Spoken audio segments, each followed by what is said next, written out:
Hey guys, welcome to our channel, and in this video I'm going to show you how to check follow requests on Instagram. First, you just need to open your Instagram application. Then let me show you from very beginning. You tap on this love icon here, just tap on it, and this is actually the notification section of Instagram.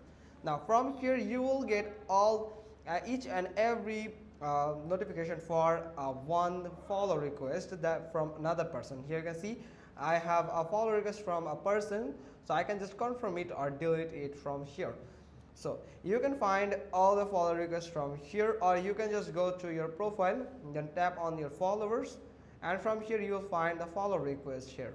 You can just tap on it, and you can find all the follow requests or the person that have requested you to follow or just send you the follow request will be listed in this section, just like this one. So that's how you can just easily check the follow request on Instagram. Hope you got this. If so, then give a thumbs up, leave a comment below, and thanks for watching. Till next time.